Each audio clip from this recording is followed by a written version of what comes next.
صلی الله علیه وسلم مبارک فرمای چې درې قسمه انسانان داسې دي چې الله جل جلاله به د هغې دعا نه قبلې ګوري. نبی کریم صلی الله علیه وسلم مبارک فرمای په هغې کې اول نمبر انسان هغه دی چې هغه حرام مال خوري. حرام مال چې کم انسان هم خوري، نبی کریم صلی الله علیه وسلم مبارک فرمای الله به د هغه دعا نه قبلې ګوري. عموما چې مونږه معاشرې ته وګورو نو په معاشره کې خلک حلال او حرام نه ګوري، راغونډي او اولاد لا بچوړې وروړي او خوري. دا نه وایي چې دا حلال دی، دا نه ګوري چې دا حرام دی.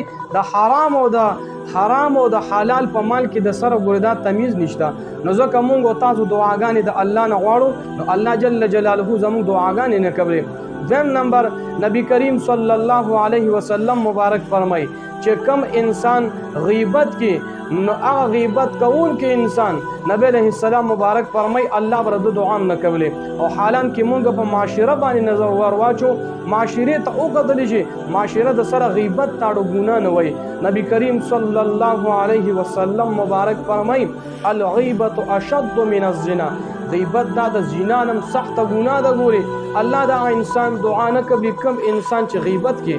دریم نمبر نبی کریم صلی الله علیه وسلم مبارک فرمای چې کم انسان د بل مسلمان سره حسد کی الله به د دعا نه قبلې.